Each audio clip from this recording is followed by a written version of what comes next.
Vamos a ponernos en oración y presentar este servicio al Señor. ¿Está de acuerdo? Cierre sus ojos, por favor, ahí en su lugar. Bendito Dios y Padre Celestial, Señor, muchas gracias por tu cuidado, por tu misericordia, Señor. Sabemos que estamos pasando por tiempos difíciles, sabemos que hay mucha enfermedad, hay muchas situaciones que están viviendo nuestros hermanos, nuestros conocidos. Sabemos que este virus, Señor, pues se está propagando muy rápidamente, y aunque hemos visto que no es tan fuerte desde el punto de vista de la intensidad, pues también muchos son los que han estado ausentes, Señor. Te pedimos por la salud de todos nuestros hermanos, te pedimos porque los bendigas ahí en donde quiera que ellos se encuentren, en sus hogares, con sus familias, y que puedan salir pronto, Señor, de esta situación de enfermedad. También te pedimos, Señor, porque nos des pues ese deseo de venir y aprender de tu palabra, de gozarnos, Señor, con lo que tú nos estás diciendo, y aunque parezcan palabras que son fuertes, que son palabras duras, pues tú nos estás guiando, Señor, para que perseveremos y nos mantengamos fieles, Señor, creyendo en ti, porque solamente tú eres el camino, la verdad y la vida, y no podemos ir a otro lugar, Señor, porque solamente tú tienes palabras de vida eterna. Te damos gracias, Señor, y te pedimos que tu palabra nos hable el día de hoy, que nos guíe, que nos enseñe y que nos fortalezca. Te damos gracias, Padre, en el nombre de tu Hijo, nuestro Señor Jesucristo. Amén. Y bueno, pues esta es la enseñanza número 66 de nuestra serie en Palabras de Jesús, y lleva por título Señales antes del fin, parte 2. Es decir, que todavía no acabamos con las señales. Señales antes del fin, parte 2 es el título, y como subtítulo, la segunda venida de nuestro Señor. La segunda venida de Jesús. Mire, cuando yo era joven, y créame que no hace tanto tiempo como usted se imagina, es decir, hace solo unas cuantas décadas, pues yo estaba cursando la preparatoria, y ahí tuve en la preparatoria a un maestro de filosofía, y vaya que este hombre era algo especial. Tenía por ahí un apodo un poquito curioso, que era extraído de una caricatura. Le decíamos el amo del calabozo. ¿Por qué? Porque era bueno para reprobar, ¿verdad? Y luego, como era pequeñito, y si alguno vio las caricaturas de los 80s, pues sabrá de quién estoy hablando. En fin, este hombre era muy especial y era un maestro muy duro. Él tenía un carácter áspero, ríspido, y además estaba lleno de preguntas de difícil respuesta. Él había estudiado mucha filosofía y nos saturaba de preguntas, ¿no? Y era uno de esos típicos maestros que te hacen la vida de cuadritos. De verdad que nos hacía la vida de cuadritos, y era puntual. O sea, si la hora era de 11 a 12, estaba de 11 a 12. Pero también nos hizo pensar y leer bastante. Ahora, nosotros teníamos que estar preparados porque en todas las clases él nos preguntaba de manera aleatoria. No sabíamos a quién nos iba a tocar fulanito, manganito, y nos agarraba, ¿no? Mire, créame que nos traía corto, era de esos maestros duros. Y puntos menos a todo aquel que no supiera la respuesta, y además regaños. Hablaba muy fuerte para aquel que no diera una respuesta clara a sus cuestionamientos, o que no tuviera al menos argumentos para defenderse, y nos teníamos que aprender a defender según el autor que estuviéramos estudiando. Es decir, les voy a dejar a Hegel, y teníamos que responder de acuerdo a cómo pensaba este filósofo. Por lo tanto, él nos hizo leer a Platón, a Marx, a Hegel, a Tomás Moro, entre otros tantos filósofos. Nos dio ejemplos de muchos pensadores de diferentes tiempos, y mire, algo que recuerdo, algo que era un tema común, es que todos estos filósofos coincidían en la búsqueda de un lugar lleno de vida y de paz. Todos estaban buscando un lugar tranquilo, lleno de vida, lleno de paz, lleno de armonía. Era un lugar especial, un lugar con igualdad, un lugar que tal vez con esfuerzo, con dedicación se podría lograr. Es decir, que podía existir una sociedad basada con principios éticos y morales, un lugar perfecto, un sistema sin fallas, sin hambre ni pobreza, literal, con vidas felices, tranquilas, donde nada se desequilibraba. Y estos filósofos, si usted se pone a investigar por ahí, busque a Tomás Moro, y van a hablar de esto, ¿no? Ahora, este concepto suena bien, ¿verdad que sí? Pero humanamente sabemos que es imposible. Esto es solamente un sueño. Esto es algo que han buscado continuamente los filósofos, los pensadores. Es un anhelo que realmente tenemos todos los hombres en el corazón, tener una vida tranquila. Es más, hasta nos lo venden como eslogan cuando queremos una casa, ¿no? Tenga una vida tranquila. Pero mire, todos sabemos que esto solamente es una utopía, un lugar irreal, un lugar que no existe. Claro, esto es visto desde la perspectiva natural o desde la perspectiva terrenal.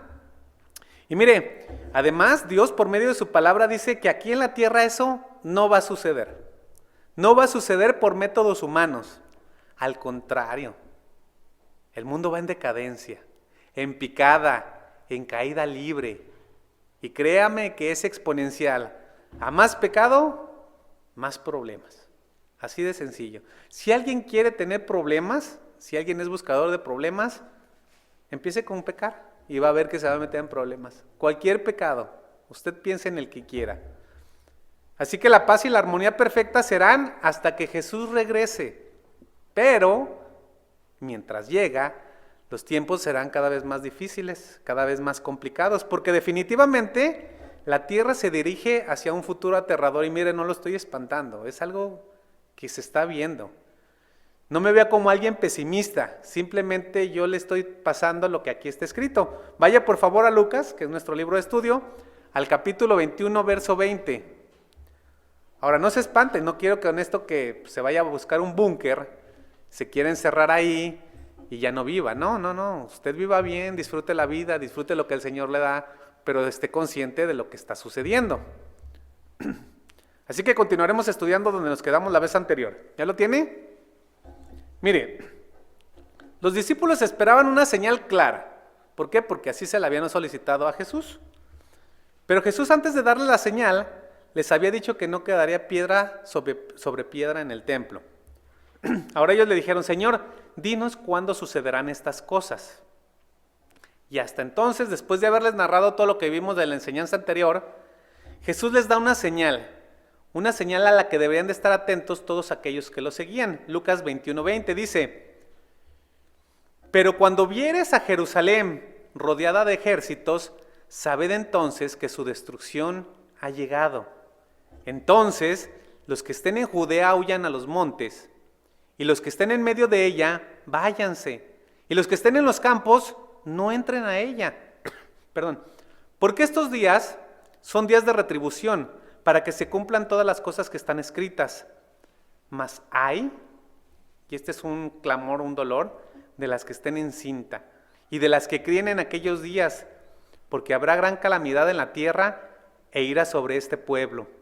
Y caerán a filo de espada, y serán llevados cautivos a todas las naciones, y Jerusalén será hollada por los gentiles, hasta que los tiempos de los gentiles se cumplan. Mire qué profecía, qué palabras tan duras de Jesús sobre Jerusalén. Son palabras muy duras. Pero esta profecía dicha por nuestro Señor tuvo un cumplimiento previo. Ponga atención a lo que estoy diciendo, un cumplimiento parcial. Esto fue en el año 70, como ya lo estudiamos la vez anterior, pero ¿sabe? Tendrá otro final. Porque Jerusalén, nuevamente se ha vuelto a poblar. Nuevamente se ha hecho una nación. Es decir, esta profecía es una de esas que se cumplirán dos veces, por así decirlo, o que no se cumplió del todo, o que se cumplió parcialmente, como usted lo quiera ver. Pero en palabras de Jesús, esta era la señal específica, y les dice a sus discípulos: cuando vean que viene el ejército enemigo, huyan, salgan de la ciudad, abandonen todo lo que tienen, no se detengan. ¿Por qué? Porque todo será destruido, empezando por el templo. No sé si recuerda cómo eran las piedras. Eran piedras blancas pulidas como mármol. Dice: y será saqueado hasta no dejar un granito de oro en él. Ahora, tal vez los discípulos pudieran pensar: pero Señor, ¿cómo saldremos si la ciudad está amurallada? ¿Por dónde huiremos? Si para salir tenemos que salir por la entrada principal, y ahí estará el enemigo. Ahora, este pensamiento pues podría desmotivar a cualquiera, ¿no? Podría abonar a la incredulidad. Y mis hermanos, sinceramente, la verdad es que yo no tengo idea por dónde podrían salir. Tal vez por catacumbas, por pasadizos secretos, por un hueco pequeño en la muralla, no sé, por algún lugar o descolgándose por la pared por medio de sogas. La verdad es que no sé. Pero si Dios dice que había una oportunidad, yo me imagino que así fue, ¿no? O sea, si el Señor les dijo huyan, es que había una oportunidad de huir. Tal vez el ejército romano hizo una pausa, no sé, por algunos días, quitaron las tropas, no sé, algo se tenía que hacer. Pero ahí es donde entra la fe. Ahora, por otro lado, cualquier intento de entrar a la ciudad pues sería una locura, ¿no? Sería fatal. Nadie en su sano juicio intentaría pues algo tan descabellado. Literal, regresar era un suicidio, pero pues ya ven cómo actuamos los humanos. Sabemos que hay cosas que no debemos de hacer y las hacemos. Es más, sabemos que no debemos de pecar deliberadamente y a veces pecamos sí o no. Y sabemos. Y el Señor nos dice, eso no, bueno, no es para tanto, Señor. Pero así somos, ¿no? Ahora Jesús les dice que cuando esto sucediera, la indicación de que la ciudad de Jerusalén estaba para ser castigada por haber rechazado al Hijo de Dios. Y esta fue, y a la vez será, mis hermanos, porque es una doble profecía o con doble cumplimiento, un tiempo especialmente difícil para las mujeres embarazadas. Imagínense con todos estos problemas y aparte andar cargando allá adentro a un bebé. Yo no sé, pues de manera personal lo que es eso, ¿no? Pero vi a mi esposa ya en sus últimos meses de embarazo y pues yo la veía batallar, ¿no? Es complicado moverse, hacer actividades, ¿no? Ahora con problemas. Y es el mismo problema para las que estuviesen criando, pues evidentemente se encontrarán en franca desventaja. Ahora, el juicio de Dios sobre la tierra de Israel y sobre el pueblo judío ya estaba indicado. Jesús dijo que muchos serían los muertos y los sobrevivientes serían llevados cautivos a otras tierras. Y muchos podemos decir, pues qué crueldad de Jesús, ¿no? O sea, ¿por qué no los salvó? No, les dio la oportunidad, ellos no quisieron. Pero mire, hay dos frases que sobresalen en estas palabras de Jesús. Lo invito a que regrese al verso 22. La primera frase es, porque estos son días de retribución. A ver, ¿a qué se refiere Jesús con esta frase? Mire, días de retribución es una expresión muy común en el Antiguo Testamento o una expresión común de aquellos tiempos. Los días de retribución indican el juicio divino. Para ser más concretos, se refieren al día del Señor, cuando todo finalmente se va a definir. Mire, en el día del Señor todo se va a definir. Por ejemplo, Isaías 2:12 dice, porque el día de Jehová de los ejércitos vendrá sobre todo soberbio y altivo, sobre todo enaltecido, y será abatido. Se escucha fuerte, ¿no?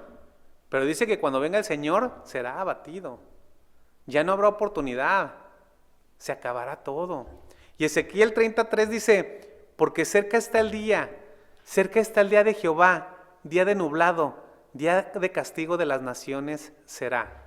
Ahora esto nos lleva a pensar que la profecía de la destrucción del templo, piedra sobre piedra, que fue en el año 70, solo fue para que los discípulos, es decir, los seguidores de Jesús, los de ese tiempo, pudieran afirmarse más en la fe. ¿Por qué digo esto? Mire, ellos escucharon las palabras de Jesús y dijeron, será destruido, y a lo mejor ellos ya estaban viejitos y decían, pues es que no hemos visto que Jerusalén se ha destruido, y de repente al ver la destrucción, dijeron, ya se cumplió. Entonces se pudieron afirmar más en la fe y seguir compartiendo el evangelio. Tomen en cuenta que muchos de ellos ya no estaban en Jerusalén, ya habían salido. Y ver la destrucción de la ciudad servía como una confirmación de lo que Jesús había dicho, pero no era el final o el final definitivo. ¿Por qué? Porque el final definitivo viene más adelante. Porque hay muchas cosas más que están escritas y que indican el final de los tiempos y que no se han cumplido.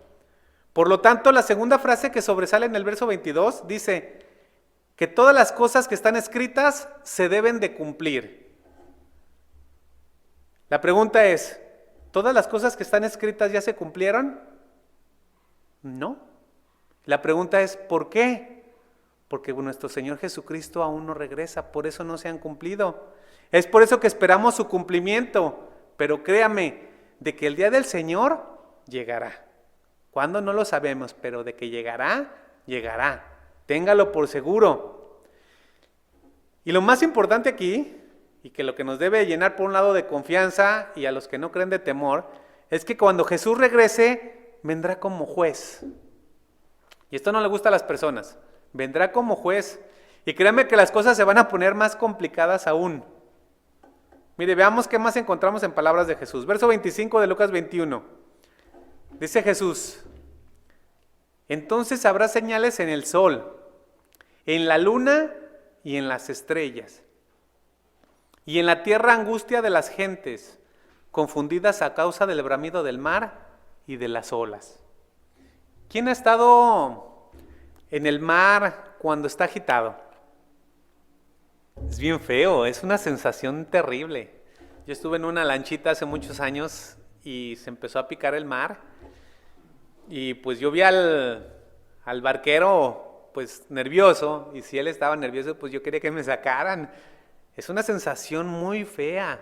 Ahora imagínese cuando realmente está una tempestad. Pues aquí dice que las personas estarán angustiadas. ¿Por qué? ¿Por cuáles serán los cambios? Mire, dice que habrá cambios en las constelaciones, en el sol y en la luna. ¿Cómo serán? No lo sabemos, pero especulando un poco, yo creo que la luna estará un poco más cerca. Y esto hará que se formen mareas mucho más grandes, que afecten al sistema marítimo y que hagan olas enormes. Y si hay olas enormes, pues van a destruir todo lo que esté alrededor, así que olvídense de Vallarta y de Nuevo Vallarta, hasta de Punta de Mita, ¿no? Ahora, evidentemente esto causará hambrunas, causará angustia, causará sufrimiento en las personas. Y todos aquellos que no entiendan lo que sucede, los que no creen en Jesús como Señor y Salvador, van a estar confundidos. Y Jesús ya lo está diciendo, estarán confundidos, estarán angustiados. Pero mire, todo esto solamente será preparación para recibir nuevamente a Jesús. Verso 26 de Lucas 21 dice: desfalleciendo los hombres por el temor, mire, por el temor y la expectación de las cosas que sobrevendrán en la tierra, porque las potencias de los cielos serán conmovidas. Imagine nada más, ¿cómo será la tensión emocional? Yo creo que estará al máximo, todos tensos, ¿no? La incertidumbre, la angustia, el desánimo, la sensación de que puedo morir en cualquier instante, no sé si ahogado o por qué razón. O traicionado por alguien, ¿no? Porque todos los que no tienen a Dios pues van a querer sobrevivir a cualquier costo. Ahora, esta profecía, estas palabras de Jesús, dice que sucederán en los últimos tiempos. Y mire, está narrado en el libro de Revelaciones. ¿Cuál es el libro de Revelaciones? Apocalipsis. Vaya por favor a Apocalipsis 6:12. Esta parte es muy interesante. Apocalipsis es un libro que casi no tocamos, pero ahora que he estado estudiando un poco sobre la segunda venida, la verdad es que pues es muy ilustrativo. Apocalipsis 6:12.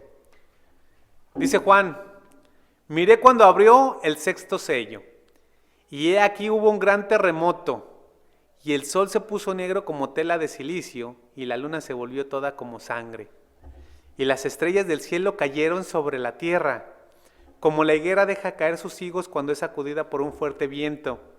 Y el cielo se desvaneció como un pergamino que se enrolla, y todo el monte y toda isla se removió de su lugar. Adiós a las islas.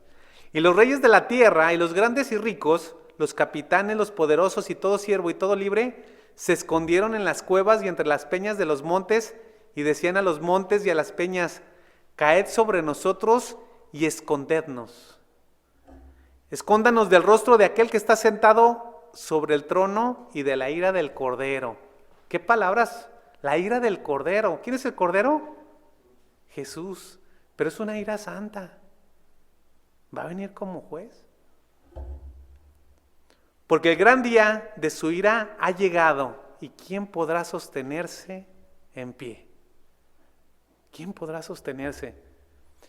El final del mundo, como lo conocemos usted y yo, es catastrófico, es terrible, pero Dios no engaña a nadie. Por eso es tan importante conocer la palabra de Dios. Él no engaña a nadie. Y aún los incrédulos entenderán que el final ha llegado. Y en ese terrible tiempo también muchos creerán. Aún ahí en la tribulación, en el dolor habrá oportunidad, pero la gran mayoría, a pesar de las evidencias, se negará a creer. Maldecirá a Dios, se enojará con Dios.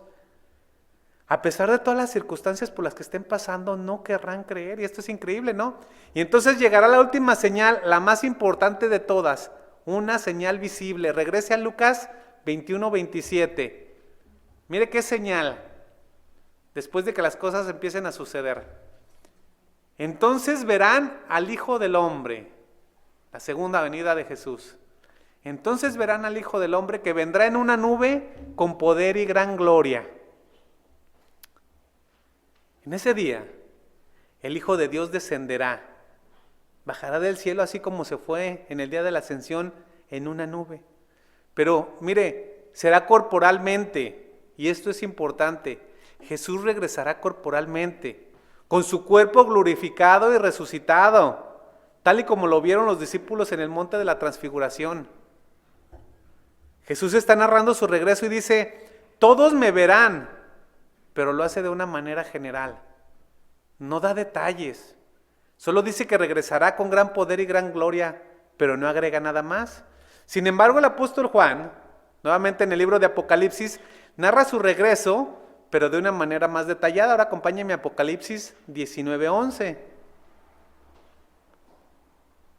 Entonces vi el cielo abierto, dice Juan, y he aquí un caballo blanco, y el que lo montaba se llama Fiel y Verdadero, y con justicia juzga y pelea. A ver, recordemos, cuando Jesús entró a Jerusalén, entró montado en un burrito. Y esta era una señal de que venía en paz.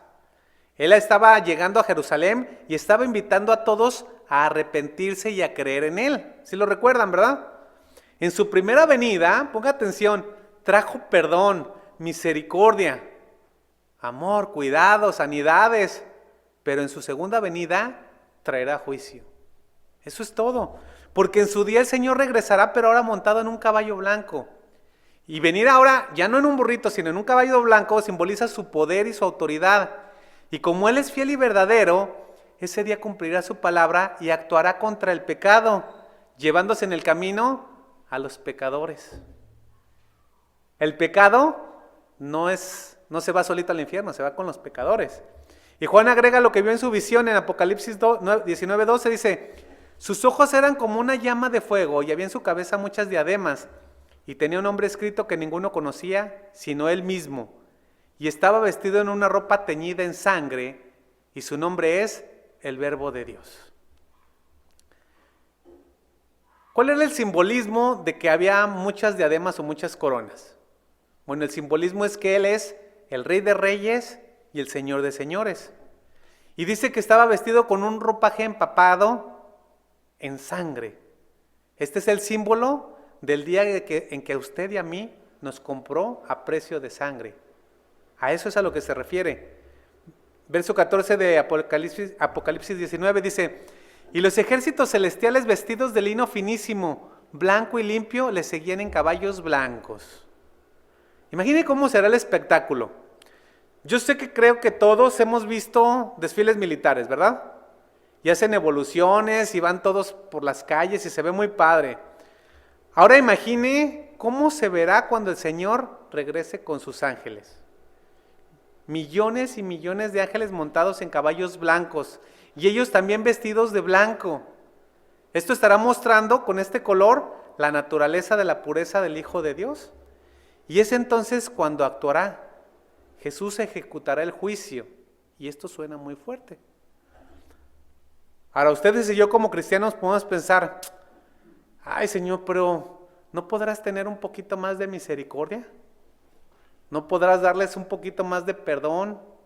¿No les podrás dar un poquito más de esperanza? Bueno, la verdad es que cuando el Señor regrese, todo eso se acabó. Porque al ser Él un juez justo en ese momento, hará lo que se tiene que hacer. Y Mateo 25, vaya Mateo 25, 31, narra lo que hará el Señor, aunque de una manera muy sencilla. Ahí narra lo que hará Jesús. Mateo 25, 31 dice, cuando el Hijo del Hombre venga en su gloria y todos los santos ángeles con Él, entonces se sentará en su trono de gloria. Y serán reunidas delante de Él todas las naciones y apartará a los unos de los otros, como aparta el pastor las ovejas de los cabritos. Y pondrá las ovejas a su derecha y a los cabritos a la izquierda. Ahora ya sabemos para qué los separa, ¿verdad que sí? ya sabemos. Pero nuevamente Juan en Apocalipsis es más explícito. ¿Por qué? Porque se tiene que llevar a cabo la justicia. Y en ese momento, la paciencia de Dios ha llegado a su fin. Apocalipsis 19:15 dice: de su boca sale una espada aguda para herir con ellas a las naciones, y él las regirá con vara de hierro, y él pisará lagar de vino del furor y de la ira de Dios Todopoderoso. Y en su vestidura y en su muslo tiene escrito este nombre: Rey de Reyes y Señor de Señores. Rey de Reyes y Señor de Señores. Los cabritos a la izquierda, destinados al fuego eterno; las ovejas al gozo del Señor. Jesús les está presentando un panorama a los discípulos muy difícil.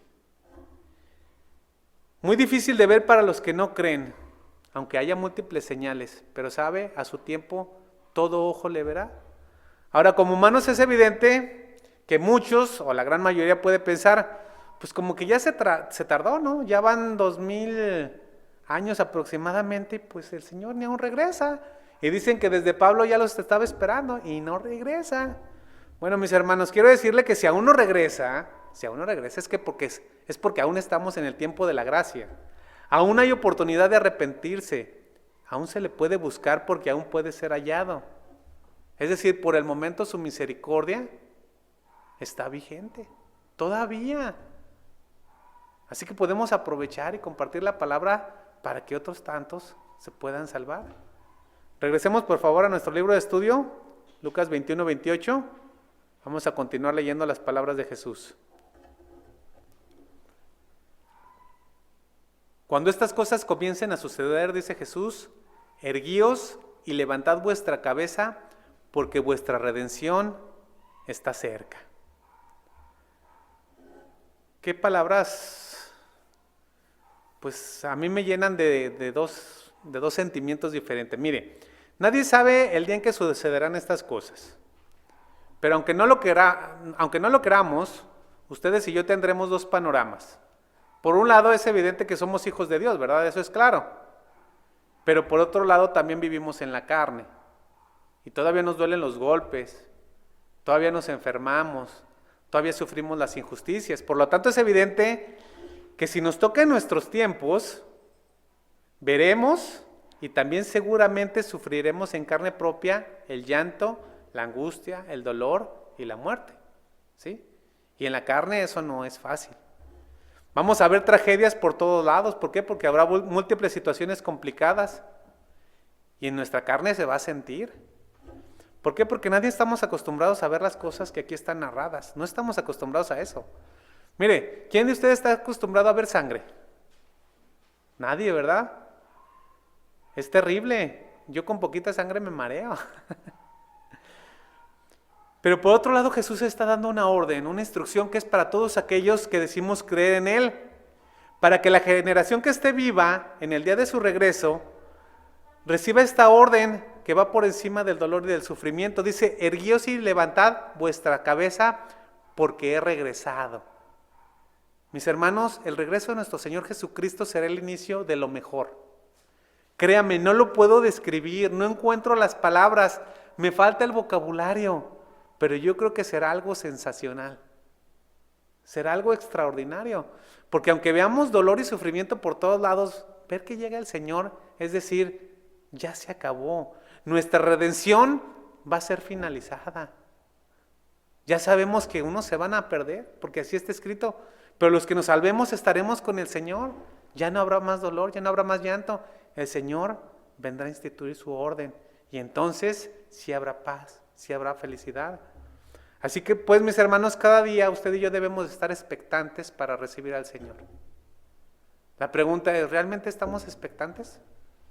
¿O vivimos cada día por vivir el día? Verso 29 de Lucas 21, regrese por favor a nuestro libro de estudio. También Jesús les dijo una parábola. Mirad la higuera y todos los árboles. Cuando ya brota, viendo sabéis que vosotros mismos que el verano ya está cerca. Así también vosotros, cuando veáis que suceden estas cosas, sabed que está cerca el reino de Dios. Bueno, esta parábola es muy sencilla, ¿no? Pero es muy útil para aclarar una verdad espiritual. Todo el mundo entiende que un árbol, pues al dejar salir las hojas en la primavera y verse los primeros brotes, es porque ya viene en camino el verano. Faltan meses, pero llegará. Todo lo podemos anticipar. Este es el mismo principio. La palabra de Dios nos dice lo que pasará, ya está escrito. Ya estábamos prevenidos y cuando veamos las señales, llegará. Llegará, mis hermanos. Verso 32 de Lucas 21 dice: de cierto os digo que no pasará esta generación hasta que todo esto acontezca. Y créanme, mis hermanos, que este verso es de difícil explicación. ¿Por qué? Porque si lo tomamos de manera literal podemos decir, a ver, ¿cómo es eso? ¿Qué está diciendo Jesús? Él está hablando con sus discípulos, ¿verdad? Y dice, no pasará de esta generación. Entonces podemos entender que es la generación que convivió con él. Pero la realidad es que todos estos ya murieron, ¿no? Ya murió la generación que estaba con Jesús. Y las cosas que dijo que sucederían no se cumplieron en esa generación. Entonces, ¿qué pasó ahí? ¿Cree que es válido cuestionar? Sí, ¿no? Mire, este versículo normalmente lo usan los detractores del Evangelio y lo sacan de lo sacan de contexto y argumentan. A ver, Jesús dijo que pasaría todo esto en la generación, y una generación es como de 40 años. Y como no pasó en la generación de los discípulos, entonces Jesús se equivocó. Nada de lo que dijo sucedió, nada aconteció, entonces nada es verdad. Y esto es muy simplista. Este pensamiento es tan corto, pero es un llamado a la incredulidad, es un llamado en contra de la fe, y mucha gente se lo cree, porque dice, pues nada pasó, entonces nada es verdad. Pero mire, no se puede ser extremista en este sentido. La generación a la que Jesús se refiere es a la generación de todos aquellos que han sido salvados. Es decir, a todos aquellos creyentes que estén vivos cuando estas cosas sucedan. Porque la generación de creyentes es una sola generación. Nosotros, ustedes, yo, pertenecemos a esa generación. Los que vienen atrás de nosotros también pertenecen a esa generación, es decir, los que estaban antes de nosotros y los que vendrán después de nosotros, somos una misma generación. Y es hasta que el Señor regrese, porque siempre habrá hombres y mujeres cristianos, la fe no se termina. De la generación fiel que sigue al Señor, es decir, siempre habrá quien crea y quien comparta el Evangelio. Es por eso que a pesar de todas las adversidades, que ya han pasado miles y miles de creyentes que han muerto por la fe, la palabra de Dios se mantendrá. Y Jesús hace énfasis en que sus palabras son eternas y esto enmarca su deidad. Verso 33 de Lucas 21 dice, el cielo y la tierra pasarán, pero mis palabras no pasarán. ¿Por qué? Porque las palabras de Jesús no son como las flores y la hierba del campo, que un día están y al otro día son echadas en el fuego. Las palabras de Jesús no tienen caducidad. Son eternas, permanentes, no se les puede agregar, pero mucho menos se les puede quitar. Y yo no sé si para usted, pero para la gran mayoría de los cristianos en el mundo han sido fortaleza. Han sido fortaleza por estos 2000 años. Y mire, reyes y gobiernos de todo el mundo han intentado desaparecer las palabras de Jesús. Han intentado desaparecer la palabra de Dios. Pero ahí siguen. ¿Por qué? Porque es imposible. Y nada ha prevalecido tanto como su palabra. Y esto ha sido a través de guerras, de tribulaciones. Y estas palabras han estado vigentes desde aquellos años hasta el día de hoy. Y lo serán para el futuro. Las mismas palabras para toda la generación de cristianos. Sus palabras, mis hermanos, son verdad. Son divinas, permanecen vigentes, aunque el cielo y la tierra pasarán. Y sabe, esta no es una alegoría. El cielo y la tierra literalmente pasarán. La tierra donde usted vive será destruida, pasará a la historia. Y así está escrito, busque por favor 2 de Pedro 3:10. 2 de Pedro 3:10. Miren nada más cuántos versículos hemos tocado el día de hoy, ¿verdad? 2 de Pedro 3 dice, pero el día del Señor vendrá como ladrón en la noche, en el cual los cielos pasarán con grande estruendo, y los elementos ardiendo serán deshechos, y la tierra y las obras que hay en ella serán quemadas. puesto que todas estas cosas han de ser desechas, ¿cómo no debéis vosotros andar en santa y piadosa manera de vivir?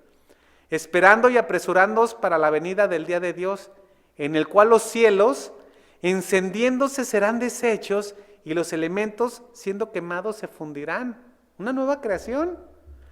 Pero nosotros esperamos, según su promesa, cielos nuevos y tierra nueva, en los cuales mora la justicia.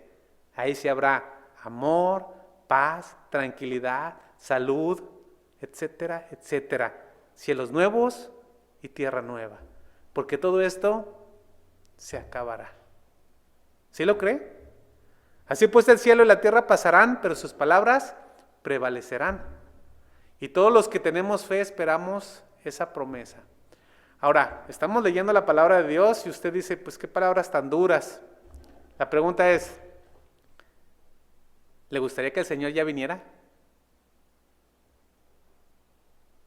Porque recuerda que cuando venga el Señor, esto va a suceder. Tenemos que estar conscientes, mis hermanos. Mire, regresemos a Lucas, vamos a las últimas palabras de estudio del día de hoy. Lucas 21:34. Es bueno reflexionar porque esto nos sirve para saber dónde estamos parados y en qué tenemos fe. Verso 34. Mirad también por vosotros mismos que vuestros corazones no se carguen de glotonería y embriaguez y de los afanes de esta vida, y venga de repente sobre vosotros aquel día. Recordemos que Jesús les está enseñando directamente a sus discípulos. Pero como sus palabras son eternas, pues nos atañen a nosotros. Así que mirad bien significa estar atentos, anhelantes, vigilantes de su regreso, pero de manera individual. No trabajamos en familia, no trabajamos en grupo o en comunidad, esto es de manera individual. Cada uno debemos de estar atentos. ¿Por qué? Porque la salvación es personal. En cualquier momento puede llegar el día en que el Señor nos llame a su presencia o en que el Señor regrese. Por lo tanto, si usted escuchó la enseñanza del sábado, esta es una vida en la que podemos dejar nuestras cargas en el Señor. Tal vez podemos estar muy cargados, pero si descansamos en el Señor, a pesar de las tribulaciones y circunstancias, podremos disfrutar de la vida. Jesús nos invita a que nuestro corazón esté libre de pecado, esté libre de glotonería o de embriaguez, porque ambas palabras, glotonería y embriaguez, son un anhelo desenfrenado de llenarnos de las cosas que hay en este mundo. A eso se refiere, que no nos llenemos de lo que hay en el mundo. Por lo tanto, estas son una invitación a descansar en Él. Que no nos carguemos con los afanes de la vida, con los problemas y tentaciones. Mire, todos tenemos problemas cotidianos, ¿verdad? Todos tenemos trabajo por hacer, pero todos tenemos que tener también un tiempo para descansar en el Señor. Porque no vamos a acabar con el trabajo. Créame, el trabajo termina con nosotros. A pesar de las circunstancias y lo difícil que pueda ser a veces la vida cotidiana, tenemos que tener un tiempo para estar en comunión con el Señor, apartarlo, aprender de su palabra, orar. A la hora que usted quiera, mire, cada quien tiene diferentes hábitos, pero búsquese un tiempo, aparte un tiempo. El Señor quiere que no estemos cargados de los afanes de la vida. Él quiere que estemos libres de problemas y de tentaciones. Verso 35 de Lucas 21, dice, porque como un lazo vendrá sobre todos los que habitan sobre la faz, sobre toda la tierra, como un lazo. Y estas palabras de Jesús son una advertencia muy seria. Un lazo significa que juntará a todos, es decir, nadie, absolutamente nadie escapará. Tanto los creyentes como los no creyentes, y también los que aparentaron creer, hombres aparentemente buenos, y también todos los malos, estaremos delante del Señor, nos presentaremos y seremos juzgados. Los que no creyeron serán juzgados por sus obras. Ahora, ¿hay alguno de aquí que considere que con lo que ha hecho por sus obras es suficiente para estar libre delante del Señor? No, ¿verdad que no? Pero hay quien sí lo piensa en el mundo. No soy malo, soy bueno, hago esto, hago lo otro, hago aquello. Creen que por sus obras serán librados. Y mire, estas palabras de Jesús, ahora sí los tengo así como que atentos y espantados, pero en muchos lugares que se dicen cristianos no les gusta hablar de esto. ¿Por qué no les gusta hablar de esto? ¿Por qué? Porque hablar la palabra de Dios como es, espanta a los clientes, a los feligreses. Ahí solo quieren hablar de bendiciones, de beneficios, de amor, de prosperidad y de ofrendas. Por cierto, me enteré de ahí de la boda de un pseudopastor de muchos años que tiene él con una jovencita, y por ahí dijo, si va a donar, si va a regalar, hágalo en efectivo a tales cuentas. ¿Cómo ven? Qué feo, ¿no? En efectivo, en fin. Pero en palabras de Jesús vemos las cosas como Él quería que las viéramos. Él no nos engaña, no nos manipula, pero sí nos advierte. Verso 36 de Lucas 21. Velad pues en todo tiempo, orando, que seáis tenidos por dignos de escapar de todas estas cosas que vendrán y estar de pie delante del Hijo del Hombre. Estar de pie delante del Hijo del Hombre. Mire, Jesús concluye con una exhortación, con una invitación que solo la pueden recibir los verdaderos creyentes. Velen, oren, perseveren, manténganse en comunión, sean fieles, crean en mí. De esta forma alcanzarán la salvación, y no es por obras, pero es una forma en que los que creen evidencian que han sido salvados. Y ustedes serán tenidos por dignos de escapar del juicio, y además podrán estar delante de mí de pie. Mis hermanos, estar de pie delante del Rey de Reyes y del Señor de Señores, créame que será un gran honor, estar de pie. Y nadie puede hacer esto por sus propias fuerzas o por sus méritos, nadie. Y este gran honor, la aprobación, solo puede venir de Jesús, porque Él nos rescató, Él nos compró a precio de sangre, Él nos redimió y Él nos ha aceptado. ¿Y sabe? En su misericordia y en su amor, nos ha llamado a ser coherederos de la gracia juntamente con Él. Amén. Vamos a orar.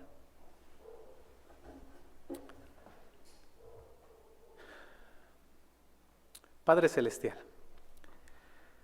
gracias por tu palabra, gracias por lo que dejaste plasmado para que nosotros pudiéramos entender ese plan de redención, ese plan que tú preparaste desde antes de la fundación del mundo, porque sabías en tu omnisciencia todo lo que sucedería. Tú nos diste la oportunidad, Señor, de escuchar tu palabra, de poder empezar a entenderla, y nos diste también, Señor, de tu fe y poder creer en lo que aquí está escrito.